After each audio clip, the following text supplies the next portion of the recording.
you accordingly to what you do. If you have children with socioeconomic difficulty classes, if you have, a much difficult class where you have absenteeism, disciplinary situations, we will pay you more than a class that has outstanding students. It depends. We need to reevaluate what the classroom contains of and what the students are, what they need, what their needs are. And if it is a difficult class, I would like to promote that teacher being rewarded more in salary, in incentives, in bonuses. And okay. Quality education is important. Thank you. They are in the trenches with our students. Thank you very much. Mr. Touchton, on your website, you write that you will, quote, defend the middle ground for budgeting resources. What is the middle ground for budgeting resources, and how will you defend it? Okay. How I define the middle ground is there seems to be in the community two large, I'll call them factions, so that's not it, but that's the word that comes to mind. One side says we spend too much money on education now, we need to quit spending so much money, it's a failure anyway, so let's get rid of it. The other side is let's just throw more money at it because it's not working, so let's spend more money on it and make it work. Neither one of those is the correct solution, because if you just spend money and make abundant money available, you're going to create waste. You're not going to necessarily stop it. If you cut it off of its life source, if the children don't have textbooks, don't have resources, teachers don't have salaries, buildings are not maintained, then you've basically destroyed your own education system. The middle ground is finding that sweet spot, that happy spot where we spend what we have wisely and efficiently and effectively, and we look at what are we missing.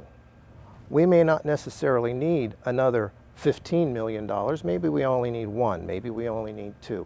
Maybe instead of a 1% increase or a 0.5% increase for 4 years, we only need it for 2, or maybe we need it for 4.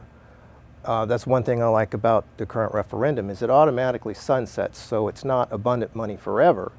So there is a cutoff for that. So it has to be spent wisely. We have to figure out where we're going to make up the difference when it disappears in 4 years.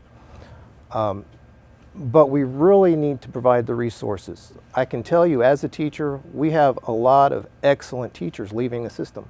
Not only Marion County, but the state of Florida. We could travel 2 hours north into Georgia, and almost any teacher in Marion County could just build themselves a pay raise by moving to another state. We need to stop that from happening. We need to keep the good teachers here.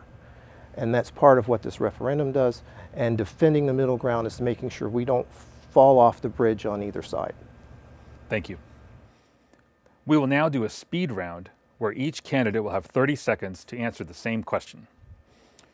In Marion County schools today, more than 8,000 obsolete and unserviceable computers need to be replaced. Buildings need major maintenance. Student-teacher ratio is higher than mandated. Funding for the arts, libraries, and PE has been cut, and dozens of buses need to be replaced. Voters will soon have the opportunity to decide a $1 mil property tax increase to fund, quote, necessary operating expenses, including reading, physical education, art, music, library media, and vocational programs, meeting class size requirements, and retaining state-certified teachers and paraprofessionals with oversight of these expenditures by an independent citizen financial oversight committee, end quote. As a school board member and voter in Marion County, will you support the $1 mil tax increase? Why or why not? 30-second answer, Mr. James. I will support that, and I will tell you, it's one of those things that I brought to the board and I had it approved. We need that to be competitive. We need it to be competitive because we know how much, know what we need to do with the money. There's a sunset period. And the fact is that we are in one of the fastest growing counties in the nation in reference to employment. And in order for us to be competitive, we need to upgrade the school system. If you look at our CPC, CEPC, they are upgrading and expanding. Okay. We cannot downsize. Thank you, Mr. James. Ms. Morley, 30 seconds. I have looked at several different counties with the same demographics, with the same amount of students, with the same budgets and everything. And they are, Collier County, for example, they are number 6. How are they doing it and we can manage our own education level, quality of education? I don't know if spending more money is the solution for fixing our public school system. I would like to see more accountability there, and I would like to see what's going to happen. Thank you. And finally, Mr. Touchton. Okay, I'm supporting it, but I do have a caveat, and I want it made clear that if or when elected, that I get on there and I get to do a comparative analysis of the budgets to find where budget items have increased for seemingly no reason and redirect those funds. I don't have a problem suggesting that we sunset this referendum early. That said, the increase in employment necessarily in Marion County may not necessarily be the college education high-paying jobs. We've got a lot of tech companies moving in, and we need to provide those technology for these students to vie for these jobs. Thank you. That's the end of our questions. Thanks for participating.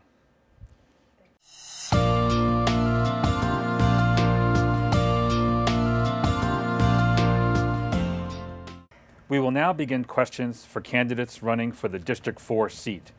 Jamie Bevan, Angie Boynton, and Diane Schreer. Chase Basinger is not here today. The first series of questions will address academic excellence. Ms. Bevan, your campaign material states that you will bring education of our students as the #1 priority to our school system.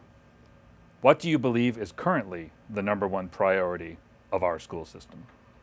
That's a very good question. I believe our #1 priority of our school system is outstanding curriculum. Right now our curriculum is watered down. It is not challenging our students, and that is something we need to invest in. And as of, I believe, March, we are able to pick our own curriculum, which I'm very excited about. And when the curriculum comes across the table, I will definitely make sure that that curriculum is going to challenge our students. Thank you. Okay, thank you. Ms. Boynton, as a 4-year school board member, what elements do you identify as being responsible for Marion County's drop in statewide ranking? What 3 changes can the school board make to reverse this? Thank you so much. That was a great question. I currently think that as we were moving into Common Core standards, and they actually sent us information that they were going to phase some of that into the current FCAT, one of the elements that was missing was us understanding that there's a Lexile score reading for our students that they have to be able to achieve on.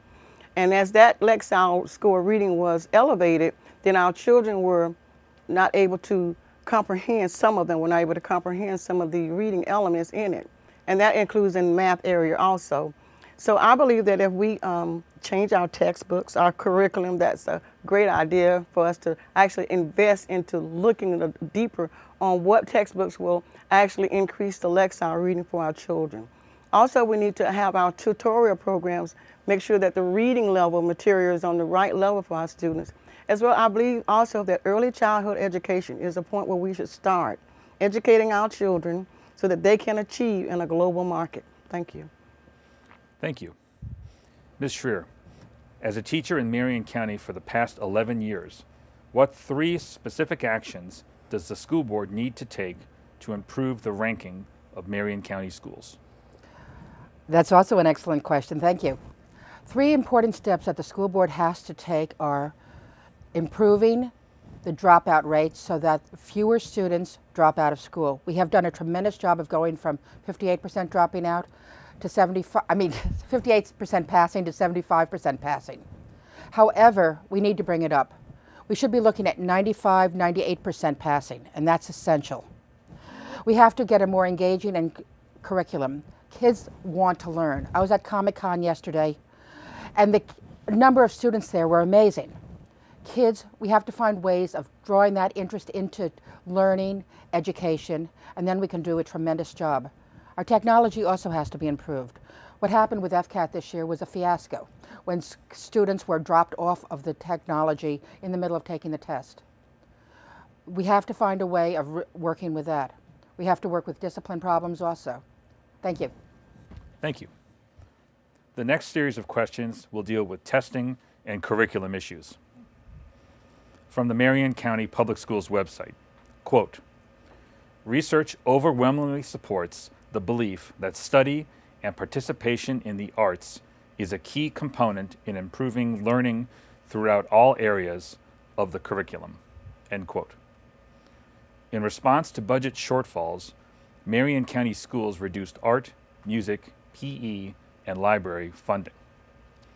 Ms. Bevan, what is your position on visual and performing arts as a, quote, key component in improving learning throughout all areas of the curriculum, end quote, and what is your plan for funding these programs? That is an awesome question. I'm not sure I've shared this with everybody, but I have worked at the Ocala Civic Theater in the education program for the past 6 years as a teacher in the education department. So I truly understand, and I also work in inclusion, and I truly understand how important art, music, and PE are. These academics, if you will, should not be put on the table to just be pushed aside and think that they're secondary, because they are not secondary. We must reinstate, we must look at every decision that we're making. When the decisions come across the table in the school system, in the school board, and before they approve it, they need to ask one question, just one question. Is this decision what's best for our students? If the answer is no, then we need to find an alternative. Getting rid of music, art, and PE was not an option. And I will do everything in my power to make sure that we reinstate those core curriculum academics, absolutely. And I believe that we have funding. We also have an ad valorem that's coming up with that's going to be on the ballot on November. I am in, as long as there is very specific language on that valorem, and as long as we are following that language, I am all in favor of that. That will be on the ballot in November to reinstate all of those programs. Thank you. Thank you. Ms. Boynton, on your campaign website, you state that you support a curriculum that will ensure the future of our children is not compromised. What are 2 actions you have taken to support one specific curriculum over another? Thank you. That's a great question. I don't think that I've initiated an action that support one curriculum over another, because I believe in a balanced curriculum. One of the things I've been very proactive in is in making sure that as we hold the line on taxes and fees, that I put forth some solutions.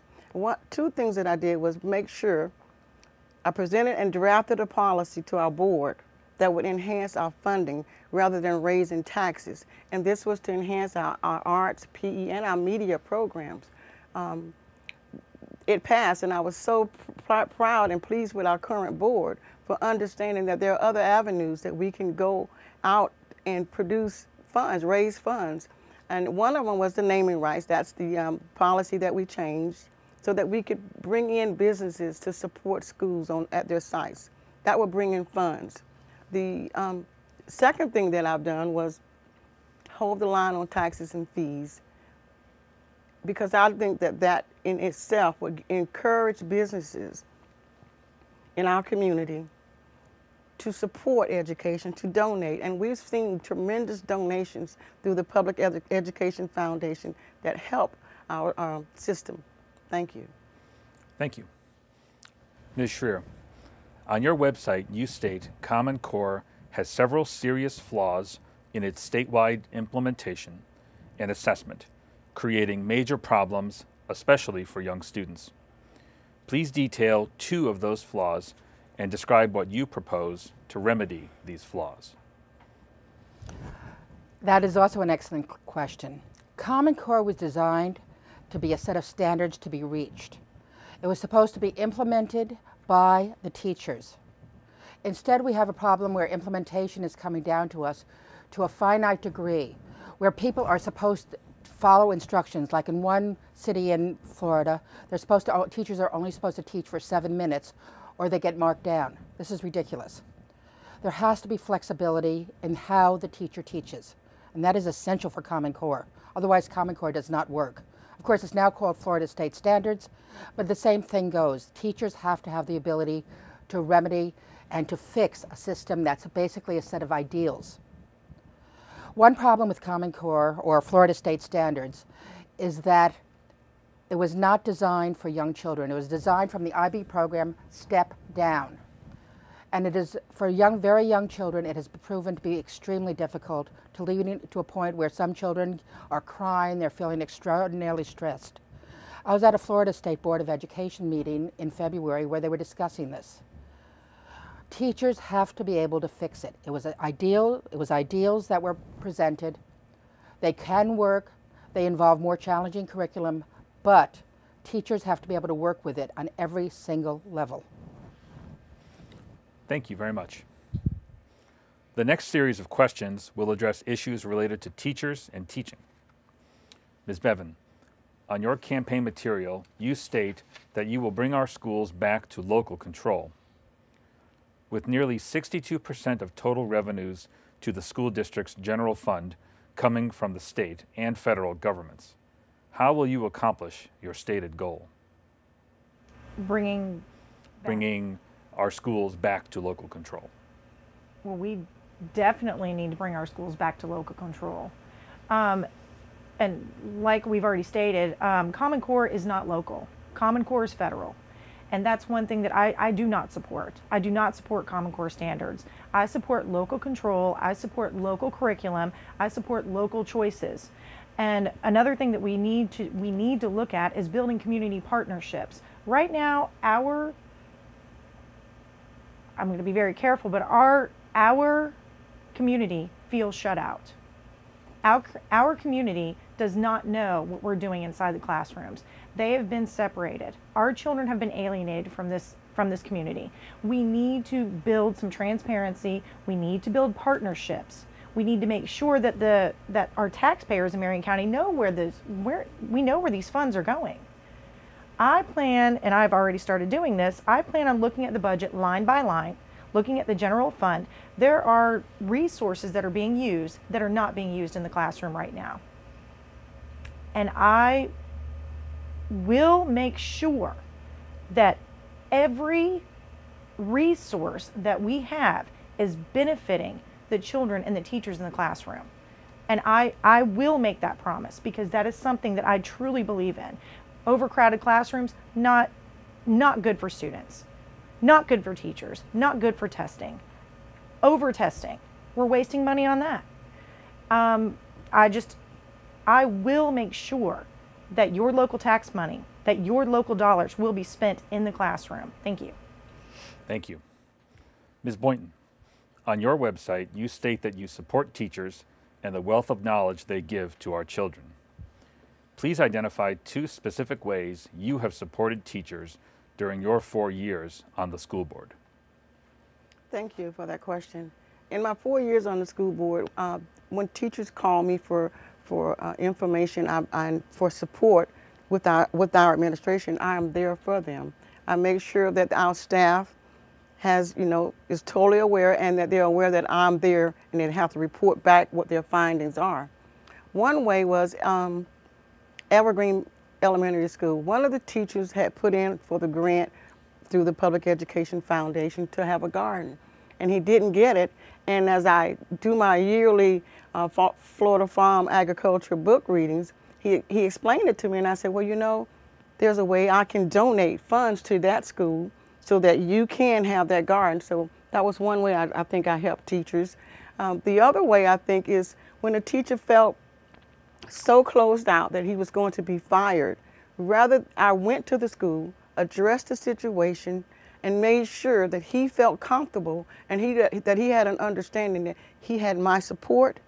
And as I looked at the issues, I brought it to him some areas where I thought that maybe you don't have my support on, but let's come to a better understanding. And then we presented it to the administration, and I know he walked away a better teacher. Thank you. Thank you. In Marion County schools today, more than 8,000 obsolete and unserviceable computers need to be replaced. Buildings need major maintenance. Student-teacher ratio is higher than mandated. Funding for the arts, libraries, and PE has been cut. Dozens of buses need to be replaced.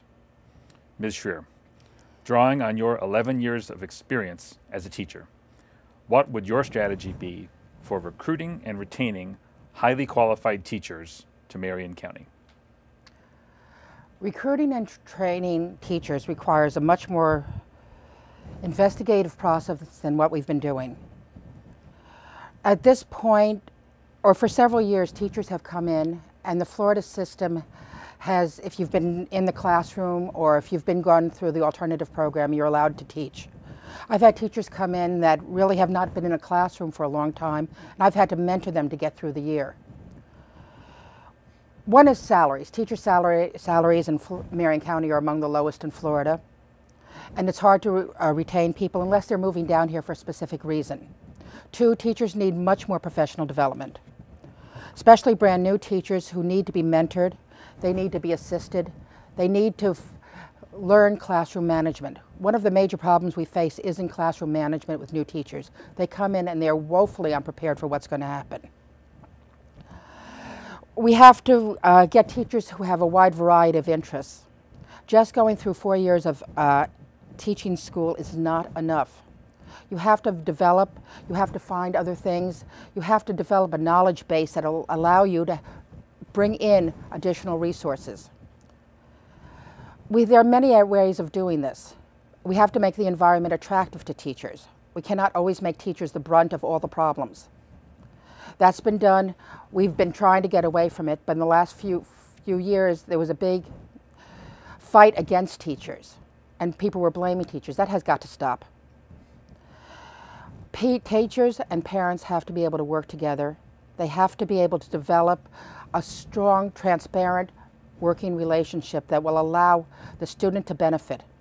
Students need both parent and teacher interaction, and that needs to be strengthened. Thank you.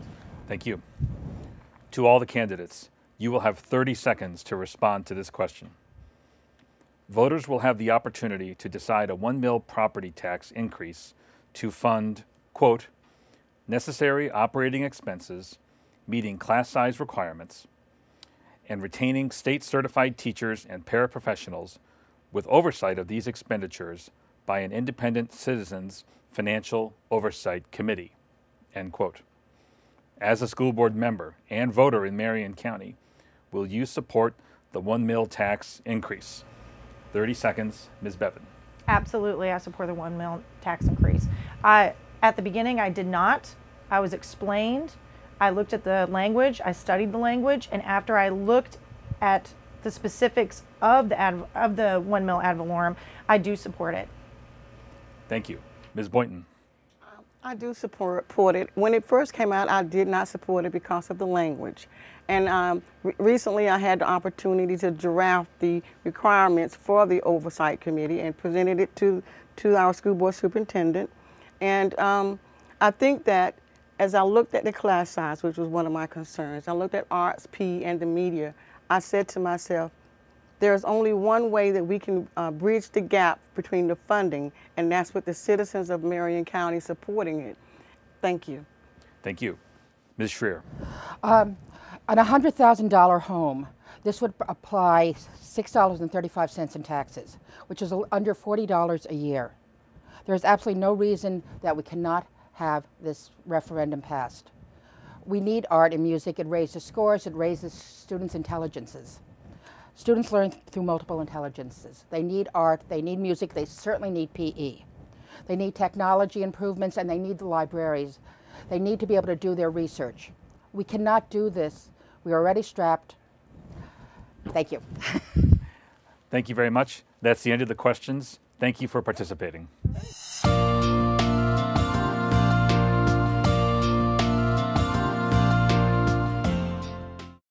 We will now begin questions for candidates for the District 5 seat. They are Ron Crawford and Kelly King. The first series of questions will deal with issues related to the quality of education. Mr. Crawford, as a member of the school board for the past 16 years, how do you explain the decline in ranking of the school system? And what are the two most important actions the school board can take to improve the system? Well, that's a very good question, and it's really hard to say what all factors that have possibly affected the decline. We've seen a change in the test over the years. We've seen the movement from the current FCAT system going towards the Common Core system. Lack